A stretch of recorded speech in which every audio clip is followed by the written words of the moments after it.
Allô tout le monde, jour 3 de notre challenge qui commence aujourd'hui. Aujourd'hui, c'est une autre étape que j'étais contente d'avoir ajouté dans le challenge parce que moi, j'en avais besoin aussi. Peut-être que votre frigo va aimer ce que vous allez faire dans les prochaines heures.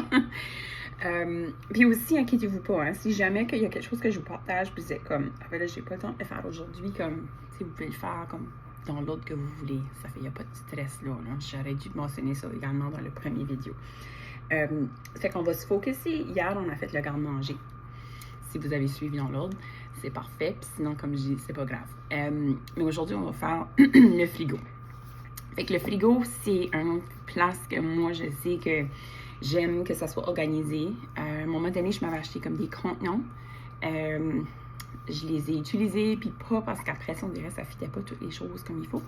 Mais avec cette activité ici qu'on va faire aujourd'hui, je vais essayer de regarder comment est-ce que je veux gérer mon frigo. S'il y a des choses que je veux bouger de place, puis tout ça. La même chose qu'hier, on va regarder les dates d'expiration, les pots, comme, OK, c'est quelque chose que j'utilise encore, comme c'est quelque chose qu'on mange encore des fois, même si pas sur la veille d'expirer, c'est peut-être pas quelque chose qu'on mange encore, ou peut-être que vous avez décidé, tu sais, je ne veux plus manger certaines choses, soit que c'est à cause que vous ne pouvez plus les manger, x, y raison, ou encore vous êtes comme non sur une lancée que vous voulez contrôler, je ne sais pas, côté plus le sel, le sucre que vous consommez toute la journée. Et donc, si vous avez acheté, je ne sais pas, mais des marinades, puis des choses, peut-être qu'il y a certaines choses que vous ne voulez plus manger. Tout ça pour dire, vous pouvez faire un tri de ce que c'est qui est bon puis pas bon. Puis au fur et à mesure, vous allez bouger les items. Vous pouvez tout soit sortir de votre frigo puis ensuite le replacer.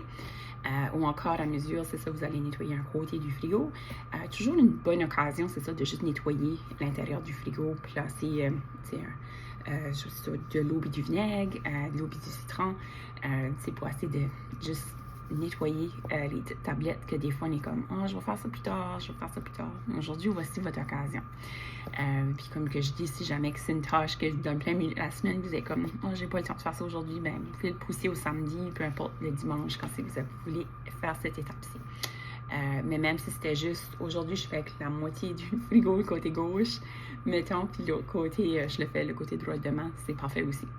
Fait que vous êtes en contrôle de l'activité, vous faites qu'est-ce que c'est qui fonctionne pour vous, puis qui vous donne une satisfaction à la fin, parce que le but de l'activité, c'est vraiment de se sentir de comme « Wow, j'ai accompli ça aujourd'hui, puis ça fait longtemps que je voulais le faire. » Ça fait que je vous laisse avec ça, puis de cette façon-là aussi, ça va vous permettre de planifier des repas que vous êtes comme « Ah, c'est quoi, j'avais acheté ça, puis spécialement comme si je peux mentionner des marinades ou des choses, peut-être qu'il y a des sauces que vous avez achetées un certain temps, puis vous êtes comme « Ah, c'est quoi, c'était bon ça, puis on ne l'a pas refait. » Ça fait planifier aussi votre liste d'épicerie après ça en fonction de qu'est-ce que c'est qui vous reste dans votre frigo. Ça fait que je vous laisse avec ça, mais j'ai hâte d'avoir de vos nouvelles. OK, bye bye!